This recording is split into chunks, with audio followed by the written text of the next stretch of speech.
What's up, you guys? Joe Dobby here. I am now a Deck Out Gaming affiliate. Use Joe Dobbs Deck Out at checkout. Deck Out Gaming has tons of singles for Pokemon, Dragon Ball Super, and Digimon TCG, as well as One Piece. They now buy list as well, so don't hesitate to reach out, and they got your back. Really high customer service ratings. Thank you guys, and yeah, let's get to the video. What's up, you guys? Joe Dobby here with finally the Titamon deck profile that people have been waiting for. I'm going to give you guys a quick heads up. This Titamon is still the BT6 Titamon. That said, we are going to be playing the BT11 Titamon, and there are specific ways that the BT11 Titamon shines. We will actually showcase some gameplay where he does shine at the end of this deck profile. But basically, the BT11 Titamon is there to punish an early raise from the breeding area, and you can punish a level 5 or sometimes a low DP level 6 as a result of this. Before we dive into it, once again, I just want to let you know I am a coach at Metafy for the Digimon TCG. I've been a coach for a few months now. I have some pretty good reviews, and yeah, people that coach have come away with learning something new and have appreciated the time. And I just want to say to the people that have accepted coaching with me and have tried coaching with me, thank you guys so much, because it does help me fund the hobby sometimes. So that said, we're going to dive right into the deck profile. So BT11 Titamon, very interesting, but I have a lot of reasoning for what I do. So we're going to start off with the 4 copies of Sunamon and the 1 copy of the BT9 Pagumon. So the Sunamon's very simple. Your stacks, you're not expecting your stack to die. Like, I don't run the scatter modes engine here. I'm kind of putting myself in the same situation as other stack decks, but Sunamon gives me a huge boost in the sense that I don't need to attack. Like in red, Koromon is when attacking, you get to draw 1, etc. Here, I just need to trash a card from my hand, and I get a pretty safe extra draw, which is huge. In addition to that, the Pagu here gets me an extra DP, and I can trash a lot of good cards that have effects when trashed from hand, which is kind of nice. So, diving into the rookie lineup, I'm going to put all the rookies out and explain them one by one. So we got 4 copies of Starter Deck Gabu, we got 3 copies of Gazimon, 2 copies of Elec, 2 copies of Guilmon, and 1 Labramon. So starting off with the Gabus, very simple. When attacking, draw 1, trash 1. Facilitator of your plays can get you important cards in trash, or can get you that extra memory if you are trashing cards that gain you memory when trashed, or inheritable effects that gain you memory.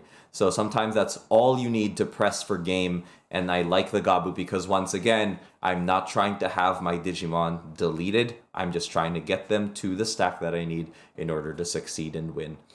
3 copies of Gazimon, because Gazimon is a very good card. Feel free to cut a Gazi and an Elecmon for 2 copies of Psychmon, because you do not run any cards that reduce play costs. That said, if you face someone that does, you can easily counter them without ever being punished for that Psychmon, because that's just not your deck style.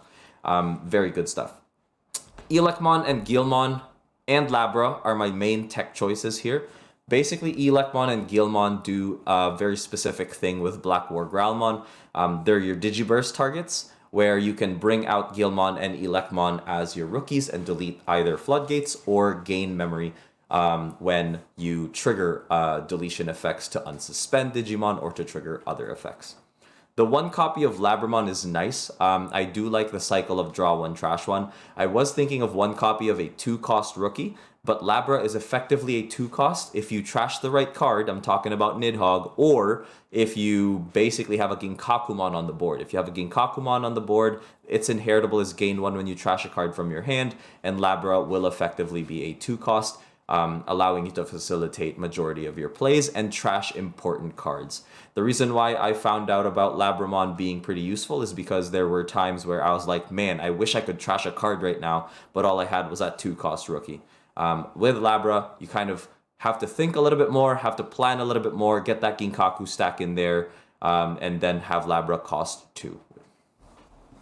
So very cool stuff. Let me know what you think of the rookie lineup. Let me know what you guys have preferred. But now we are going into the level 4s. So level 4s, we got 3 copies of Ginkakumon Promote, 3 copies of Kinkakumon Promote, or Kinkakumon, 3 copies of Ginkakumon, and 2 copies of Kaiser Leomon. Kaiser Leomon has won me a bunch of games, but we're going to go into the Promote package first. Effectively, I'm running 3 of each for a very important reason.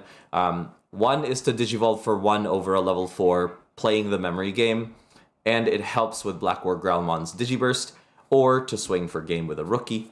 Second reason is obviously with the Promote package, you gain a memory and draw a card if you play them.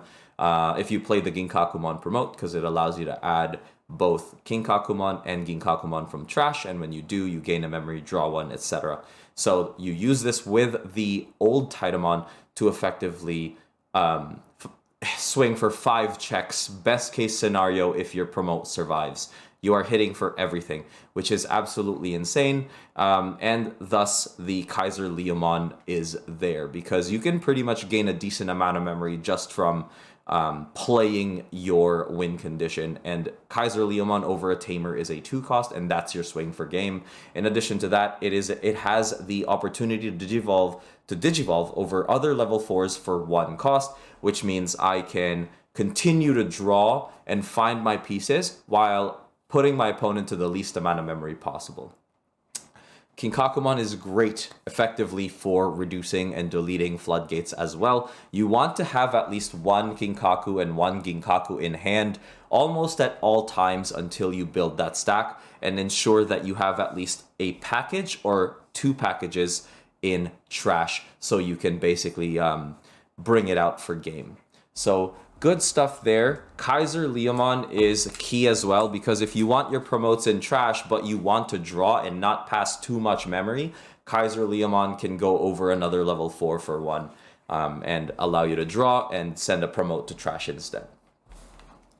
Now, all these 1 cost level 4s have a huge role, and that is basically for the Black War Growlmon. As we go into the level 5s here, I'll talk about each one's significance. So, Black War Growlmon at a 4 of is effectively a Digiburst 3, bring out a rookie effect, right?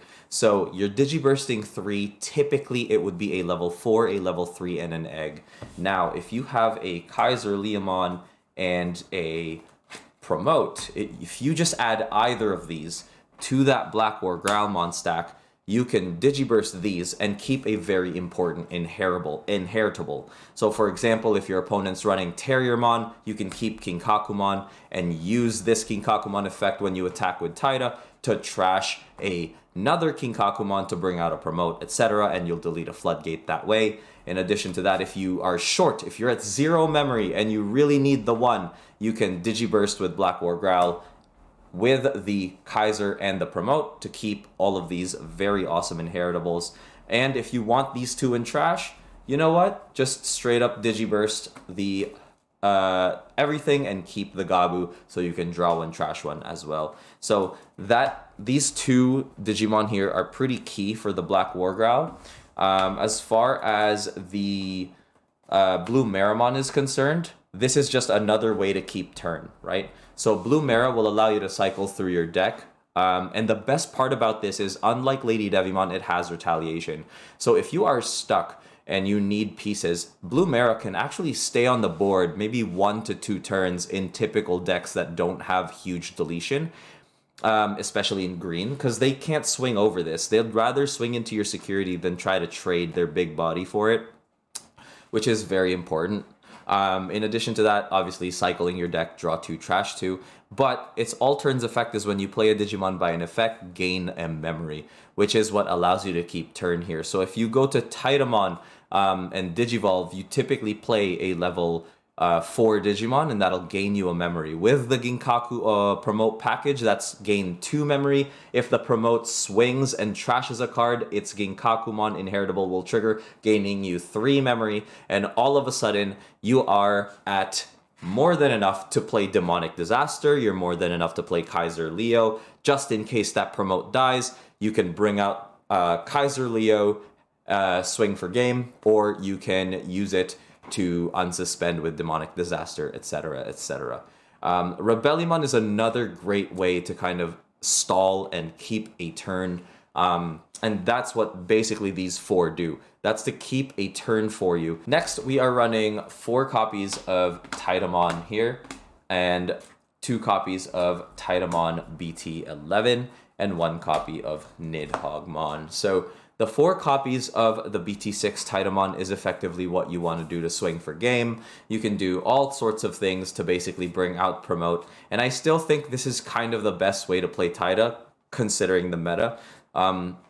They don't really play security bombs as much as far as these other stack decks are concerned. So your real concern here is when you don't have enough DP, which is typically fine because Titamon can get you to 14k DP when you trash a card from your hand, and you do it when Digivolving. In addition to that, when Digivolving, you can play a level 4 or lower Digimon from trash, and that's when you bring out your promote package.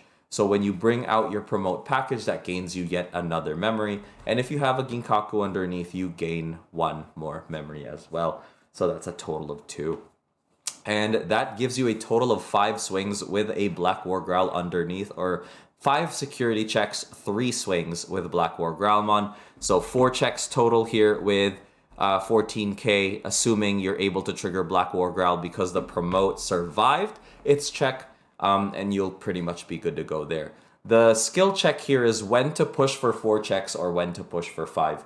If you're facing a deck that promote can pretty much have the DP to go over, then you want to do that. You want to basically swing with the promote because it's generally a safe swing. It's only 1 check. Titamon would have gotten through 2, promote go for the 1, Tita go for the 2, and then unsuspend. Well, unsuspend and then Tita goes for 2 more.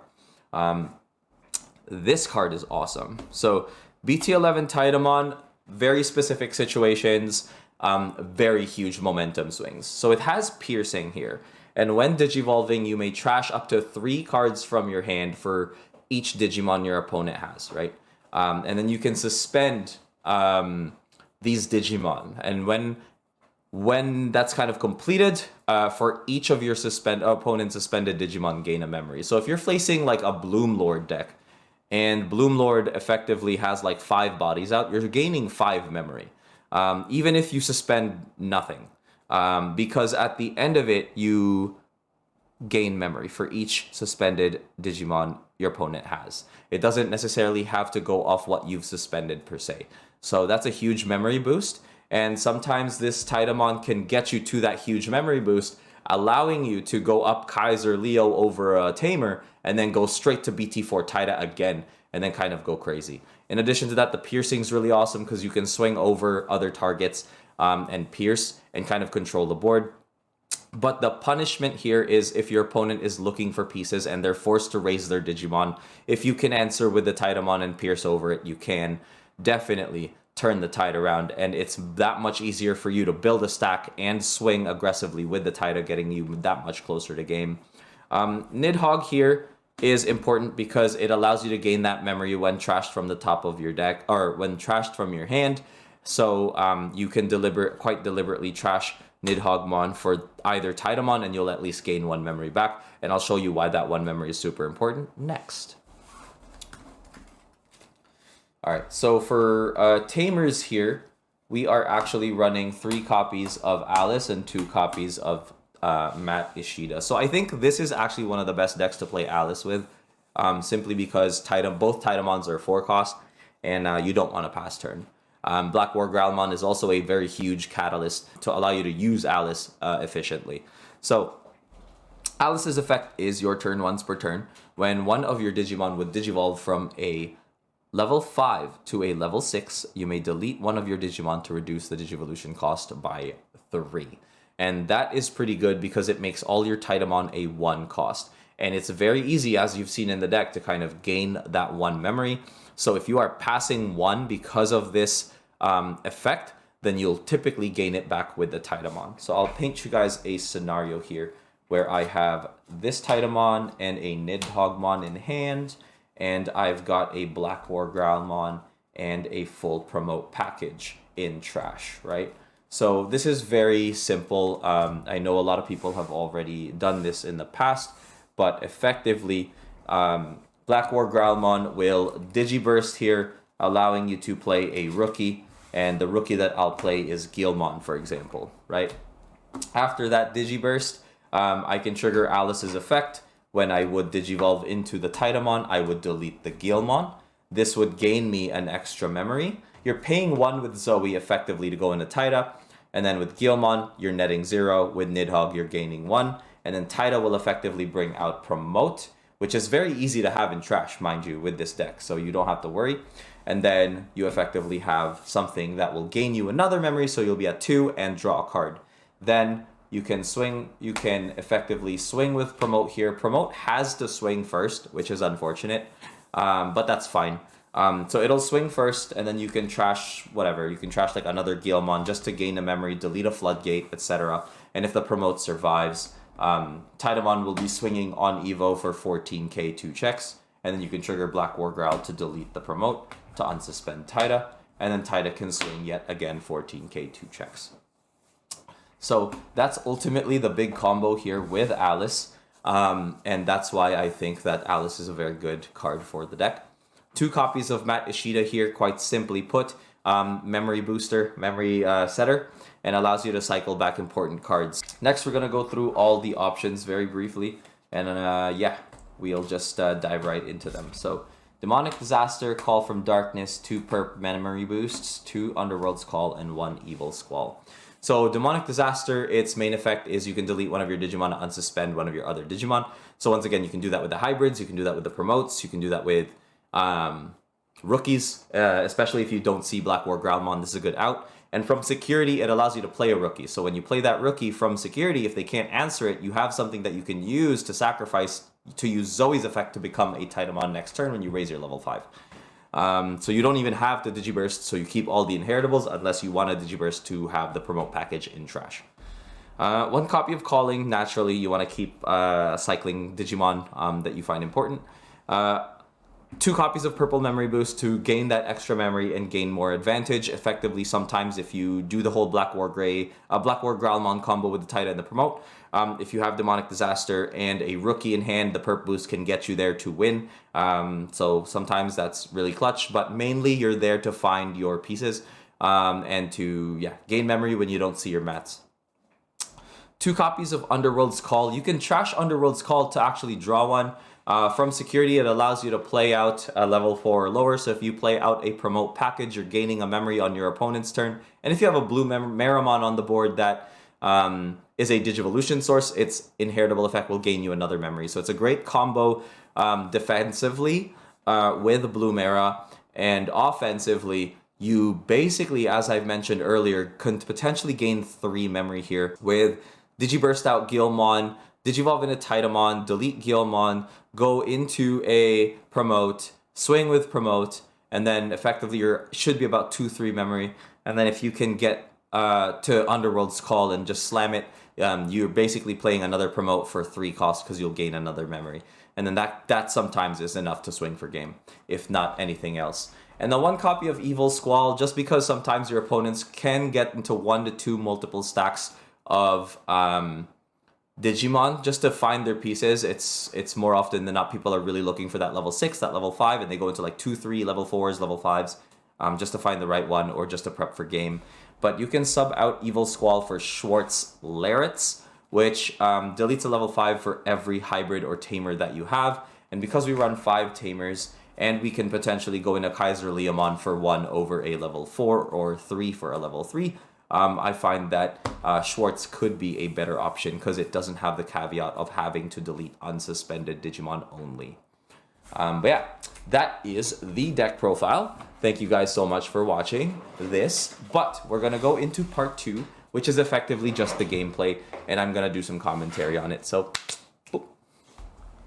All right, guys, so commentary on this. We are facing Brady, Brady-O-Active. You guys might know him, might not. The quality is really bad, but I go into starter deck Gabumon here and then go into Ginkakumon. So pretty decent start. And then he goes ahead and goes into the Vmon and then the Vidramon. So pretty good evos there, and then the blue memory boost to find potentially an Arrow Vidramon. So good start for Brady here as well, and it's getting pretty scary because Ulforce can just come out of nowhere and be very, very difficult to deal with, especially when you have multiple Tamers on board. So I'm going to go ahead and go into the blue Meramon here just to cycle my deck, draw 2, trash 2. With the Ginkakumon, I'm able to actually also gain a memory, so I can control the board state there. And with Suno, I can draw and hopefully put my opponent, put Brady, to the least amount of memory possible. Purple memory boost back to 2. So we are looking for pieces. Find the Kaiser Leomon just for that 1 cost Evo, or hybrid for game if I do need it. And back to Brady. Alright, so pops the boost to go to 4 here. Stays in raising into the Arrow Vidramon, which is fairly safe because you want to raise that and safely suspend anyway and hopefully get into Ulforce in time. And this can become very problematic for me. So I decide not to pop the boost just yet. I want to trigger Gabu here and gain that memory for Ginkaku and hopefully put Brady down to 1. I also double up on that memory gains, which is awesome.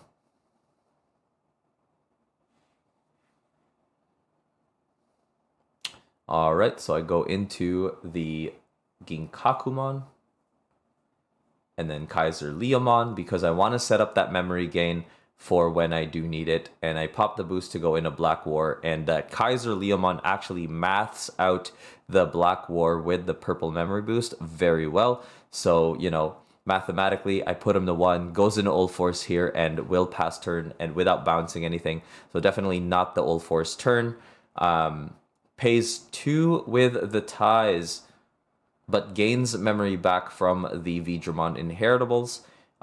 So pretty huge stuff. That's like a lot of good draws and some memory gains, keeping turn, which becomes very scary once again. So unfortunately, he didn't have the Ulforce, and even if he did, he probably did not want to start swinging without bouncing anything. So here we are. And then I go ahead and Digiburst everything except the Ginkakumon because I want memory gains. I want to ensure that I keep my turn, but I Digiburst into the Ignitemon here, and then I go into the BT11 Tita. So this game, BT11 Titamon, actually is the star of the show. I'm able to punish Arrow Vidramon here, and this is actually a really, really good turn for me, because by trashing a card, Ginkaku gains me a memory, and for each suspended Digimon with Titamon's effect, I gain another memory, so I am at 0. So this is just me clarifying the memory gains and whatnot, and then I go ahead and swing over the Arrow Vidra. Did not decide to delete the Ignite, because this is a prime opportunity to actually go into Promote. Alright, so at this point, I did go into the Ginkakumon, and at 2 memory, Brady will go full stack maybe to another level 5, but you'll be forced to pass me 3, which is absolutely huge here. So it goes into that Vmon, goes into the Vidramon, and then Arrow Vidramon, if I am not mistaken. Yes. So it's a little unfortunate that in this scenario, I'm actually like Titamon, once you trigger the when Digivolving effect, he just has piercing and is just a vanilla piercing. But sometimes that's all you need. In purple base, it's definitely not as efficient, but it's a great tech choice, which is why it is a 2 of in the deck, as you saw earlier. And it really shined by punishing the first level 5 that was raised to search for Tamers. And to play Tamers for low memory cost, pretty much. So that was a safe Promote swing here, and I actually gained the memory for trashing a card with the Promote and the double Ginkaku here. Underworld's Call for 3, and this is where it really goes off because I do have enough, and then I end up gaining a memory back and drawing yet another card and gaining a memory for the Ignitemon, which was underneath that Promote. So we're going to go ahead and swing, trashing a mat, going back to 2, and this is where Demonic Disaster, Black War Growl does everything it needs to do. So I go ahead and unsuspend, and then swing for game. So very, very cool deck. Didn't even need the BT6 Tida. Thank you guys.